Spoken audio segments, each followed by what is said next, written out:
Good afternoon, and like Monty Python says, now for something completely different, remote sensing. Well, it has always been the desire to observe and control agricultural activities. And this was also true for the past. So on the left-hand side, you see the analog way how to do that. That's the Torre Isnaga in Cuba. It is a 45-meter tall tower where the owners of the haciendas were looking for their slaves and check if they are working properly. And on the right-hand side, you see the digital version of that.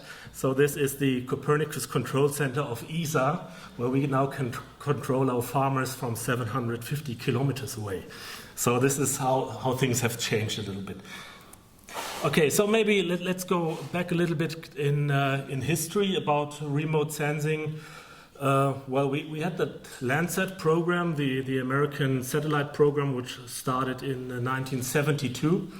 And actually, this is the workhorse and is the basis for all these agricultural remote sensing as we know it today. So from 82 onwards, we had those Landsat satellites with a resolution of 30 by 30 meters, which is really high resolution. And we had 6 spectral bands in the visible part, in the infrared and in the shortwave infrared as well as in thermal. And this is the longest available time series in high resolution. We can go up to 9072, but then we have 60 by 60 meters.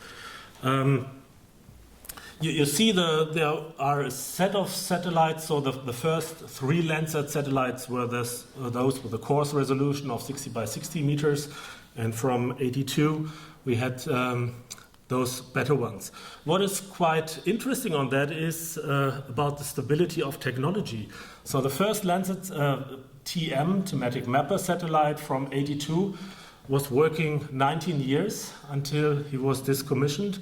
Landsat 5 worked almost 29 years and delivering satellite images for 29 years with the technology from the late 70s. So this is really amazing.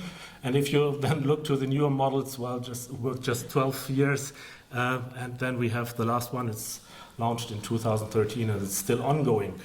So this series is very important for global monitoring and agricultural monitoring. So the Landsat program will be continued. So there's Landsat 9 planned and scheduled for 2021. But what is going on afterwards? Well, that's quite unclear. But this setup of satellite was actually the basis of all the models and indices that have been built from remote sensing so far. But for practical agriculture, there was always the problem that the repetition rates were too low. So we had that satellite which came over the same spot on the Earth every 16 days. Then there were times where we had those 2 satellites in orbit, so then we could get a coverage every 8 days. But it is an optical system, so if there are clouds, you won't see nothing. So and this was the problem, that at the early age we did the development to see what is possible, but actually operational use of that was not possible up to now. So then there was also another development. We have seen that a little bit from Carl's presentation, Precision Agriculture. We have those tractor mount sensors, where you said, okay, we also use optical sensors to measure reflectance, and we can put that on a tractor. So the most prominent one is actually this blue guy here. So that's the Yara sensor, which actually measured also the reflectance in 10 different bands and then computed some index. And what was quite interesting, especially for the farmers, was it was a combination of measuring.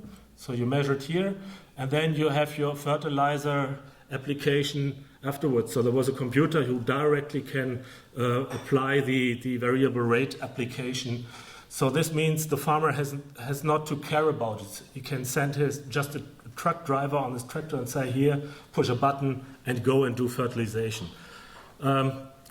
He did, but the problem is also the system needs to be calibrated carefully in order to make meaningful results. So this was the first model which was available, and then a lot of other companies said, okay, we need something similar, and we had the green seeker, which is actually a measurement device for NDVI, and vegetation index. We had the crop circle, Fritz Meyer, and this is also a new sensor. So you can measure actually the same processes like you can measure with a satellite also on the ground. So then we said, okay, we had the problem like with the satellites, that is, we only get an image by chance. So if we want to monitor the management, the agricultural management, we need something where we have a continuous observation. And this is what we developed here, and Ewald got it the name of LASSI, Low Altitude Stationary Surveillance Instrumental Equipment. And we set up a pole right in opposite here of the building on our test, I think it's there, on our test fields here, where we put a camera system on top of that pole, and this should move. I go back one. Yeah, you see that the camera head moves and it takes pictures, and later on you can correct those images, and then you can make some kind of movies and watch how everything is growing and how everything is developing. So this continuous monitoring was possible, but at that time, at the early 2000s, we had the problem that the camera technology, the sensor technology was quite weak because we are working with analog cameras. The resolution was not high enough. And also we didn't have the proper software which is doing all that stuff automatically. You have to do a lot of manual input to get that. So later on we came to the early 2010s. It's not so long ago actually, where the first commercial available drone was available. It's 2010. And I think it's fascinating how you get used to technology. So nowadays everybody is talking about drones, but technology is just 9 years old, so to say. It's the same with the smartphone. Everybody uses a smartphone. This is from 2007, which is just 12 years ago. So we see we have a big push and impact of technology, which gives us complete new possibilities. In 2015, there was the first affordable semi-automatic photogrammetry software available. So this means we have those drones, we take hundreds of photos, we put that in, push a button, and actually get something like this, an auto-corrected image that we can directly use. So there's a huge effort in technology and also in processing, which improves the quality. So, and what we did with that camera on the top, you can do now with a copter, with a drone. You can fly over your fields at different times and then get a time series of all of your experimentations. The resolution is so good. So this is an experiment that we are doing recently. So this is oilseed rape, and we are now trying to count the different flowers here from the rape plants. This is a project that we have together with plant breeders, and they are very interested in getting those as some parameter for their field trials. And this is possible, and also is possible in an automated way. Another thing that we have with the drones is we are using stereo photography. This means we have an overlap of our pictures. So this is that we can produce digital elevation models. And this digital elevation models, this is here the absolute elevation in meters, which means that you can directly compute the elevation of your crop as well, just from the photos. And this is, well, just a simple byproduct. But what you can do then is you can use that elevation model and drape your pictures on that. So then you get a three-dimensional representation of your field. And normally you could move around and look into the field and get information on that as well. Next step, that's a little bit hard to see, but from the ground there's also, you can use other remote sensing techniques like laser scanning, and this helps us now to get a 3D representation of a single plant. And this is what we then can combine with the aerial photograph from above, which leads us to a complete 3D model of the whole experimentation. So this is possible now by technology, but to what price? To the price of huge amounts of data. So for example, a measurement like this can easily have 2 to 5 gigabytes, and also the pictures, depending on the resolution, also exceed around about 5 gigabytes per image. So, which is not so bad, but we come now to the next step. This is Copernicus. Copernicus is a European program.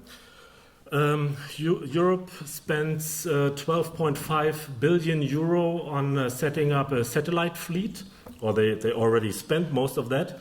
And they set up a satellite fleet of 12 different satellites with different missions. So we have a radar mission, we have an optical mission in high resolution, we have a mid-resolution optical mission, we have some meteorological satellites, we have some atmospheric trace gases that can also be measured by satellite. So these Copernicus program is now launched also as a follow-up to the Landsat program, where we were seeing, okay, we are not sure if Earth observation will continue on in the near future, so Europe has to develop something on its own. And I don't want to go too much into the technical aspects, but this is the radar satellite. And radar has the big advantage, it can penetrate clouds and it can measure without sunlight. So this means that the satellite, if it passes in day and night, he gets double amount of images like an optical satellite. And so normally we have a swath width of 250 kilometers, that's the swath here, which flies over. And yeah, we have two orbits, so one in the morning and one at evening. And because we are here at higher latitudes, we also have an overlap of those tracks. That means that we have a coverage of the radar data every 1 to 3 days in Germany. So this is almost continuous monitoring, which becomes possible then at a ground resolution of around about 10 meters. We have that same with an optical satellite. Also here we have also an overlap, but because we just can measure the flyover when the sun is shining, we have half of the resolution, temporal resolution. So this means round about 2 to 3 to 5 days you get a coverage of the ground, also at 10-meter resolution and with usable 10 spectral bands. So this gives us complete new opportunities. So this is an image that, so by the way, our institution now is processing the whole data for Germany, which is quite challenging. We didn't want to do that in the past, but then we have found out we need that data and nobody else want to do it. So we said, okay, then we can do it as well. So what we're producing now is we have those radar maps of Germany. This is a color composite of 3 months, so this is June, July, and August in different colors. You can zoom in, so so this is the place where we are now. We are here, and you can even, if you know how to interpret that, can see here our little field trial, which is 1 hectare in oilseed rape. This is the picture that I've shown you from the drone. This is exactly here in that area, and you can even detect that with radar. Radar and optical are completely different systems. So with the radar, we can detect very easily changes when something has changed. For example, if there was tillage, we can see it, and also we can see when there's harvest, or depending on the crop, when it starts flowering, we can detect that. And now with the temporal resolution of 1 to 3 days, we can identify the exact date for every field in Germany when something is happening. And that is for us great to run models, because then we have the starting and the end dates to get better modeling results. Okay, as a comparison here, so this is also the radar image, it's also the campus, so we are here again, here, or this place here. Just to get an impression, this is an optical image from last year when the oilseed rape was flowering, and this is a radar composite. But you can see you can also use that data for crop type classification and all that things. So, well, we do have platforms like drones, like aeroplanes, like satellites, and we have sensors which are available, and we have free and open data. So, but still, why is the utilization of that data still weak? This is because we are missing innovative algorithms and applications from commercial providers, so to say. This is something, the NDVI, it's Normalized Difference Vegetation Index. It has almost 50th anniversary next year. And, well, it is a concept that has been developed in the early times of the Landsat program, where we only had a few spectral bands. But people get so used to that if you now have new satellites, everybody asks, oh, do you have NDVI? And said, oh, wow, this is a concept which is 50 years ago, and it was used just to detect, is there vegetation or is there no vegetation? And then the index was used and was correlated to any parameter you can think of, but it is still, you use two wavelengths, one in red and one in near infrared. But now technology is much further than the applications, what you can do with it. I will show you just some small examples what we can do with that data. So this is a classic here. This is in-field variability, and actually that's the dilemma of precision farming. So it's the same area, but it's 3 different years. And if you have a look to that, the structure and the fields and the variability of the fields is completely different in every year, because it's not because of the soil. We do have here computed from a digital elevation model, to say the areas where water is accumulated and where is the top, so that we can say, okay, this is the structure which the water influences the growth of the plant. But we can see actually it depends on the weather in the specific year, and of course the phenology, and of course the crop which is growing there, because of crop rotation it's always a different one. So the idea of precision farming that we had in the past and say, okay, let's collect 10 years of yield maps and average that, and then we find our different zones, does not work, because we have the annual effect of the climate and the weather situation.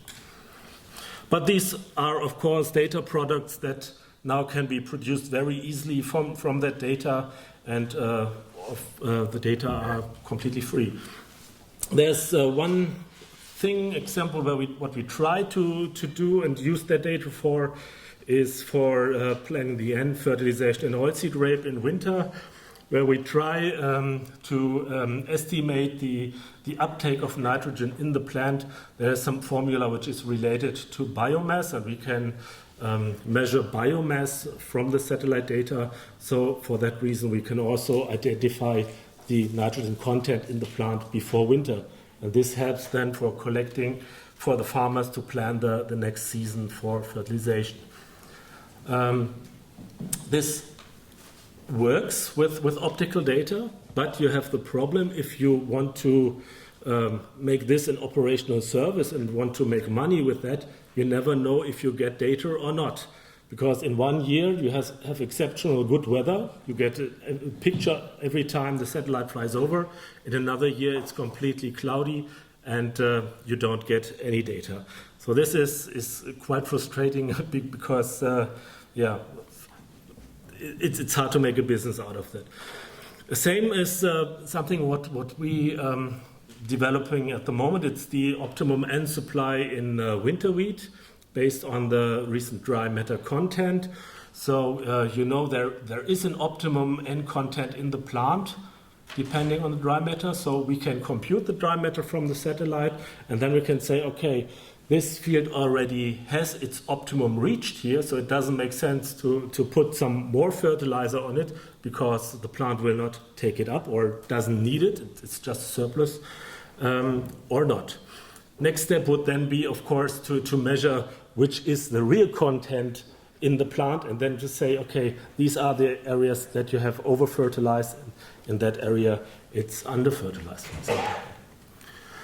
Another example that we have here is we can do yield estimation based on coupling crop growth models with remote sensing. From remote sensing we can estimate specific plant parameters like leaf area index, fresh and dry biomass, and we can put that into a crop growth model. Combine that with meteorological data, and then it is possible to derive even yield maps which are site-specific. Okay, so I come to the conclusion. Maybe I'm a little bit too fast.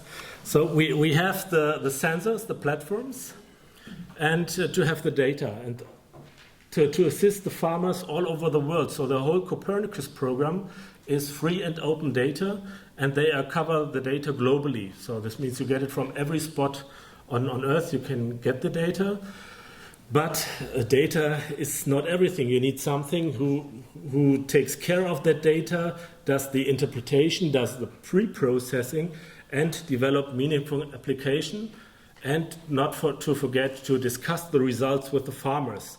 We always come from the scientific point of view, say, okay, we found something which is meaningful, and when you go out to the farmer and say, okay, no, this is not meaningful to me because I do other things. So you have to discuss the results with the farmers or even develop things with the farmers. At the moment, we in Germany, we have there's a development of a lot of startup companies, but most of them is sell old wine in new skins, because they say, okay, we sell an NDVI for you for this amount of dollar, but you can easily process that on your own. And I think the advantage of remote sensing that we have now is that if we couple that information with prediction models, then we will make a great step forward, because then we have a regional distribution of all our plant parameters, and really can make assumption on larger region, on a larger scale, or even complete countries or something. But also we need farmers, advisors, and also administration need to be trained to understand what are the drawbacks and opportunities of these remote sensing data. So all that digitalization and data sources are not taught at university. Even in an agricultural, if you study agriculture, maybe you have one course of precision farming or something, but the whole opportunities that you get from coupling different data sources is not trained at the moment. And the work with big data is something special as well. Okay, so I will close that with a little comic, and thank you very much for your attention. Okay, very interesting presentation, and I believe that Holger has brought us to cross the farming approaches for the next era. And do you have any questions? If you're interested.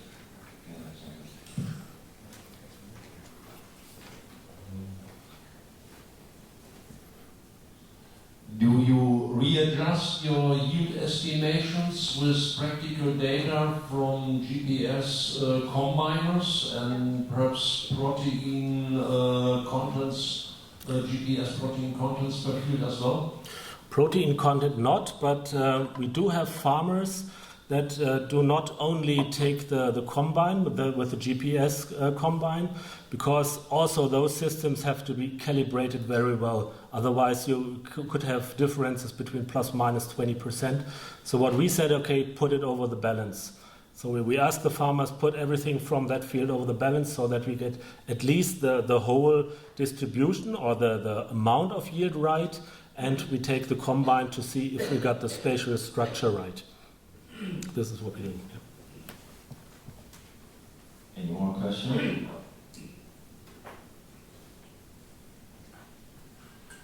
Within the crop management, what the farmers are asking more, mostly from your from this data, because as you said, as you mentioned in the conclusion, indeed you got an image, but the image has to be translated into something that the farmers can understand and need. Yes. So could you please tell us what the farmers are requesting from your imaging, from your data, mainly? Actually, what they want is first to see different yielding zones within the field, and also they want application maps to say, okay, how do I fertilize, or how do I spray plant protective substances.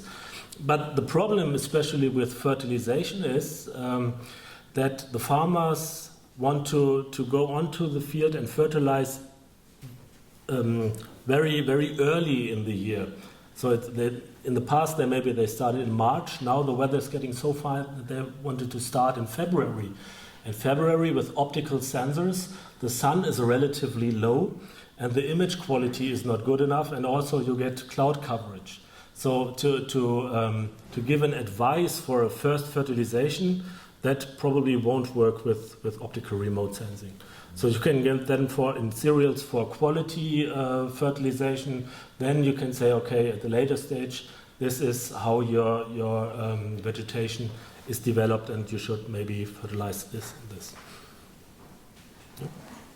All right. I believe that the time is up. Okay. One more question.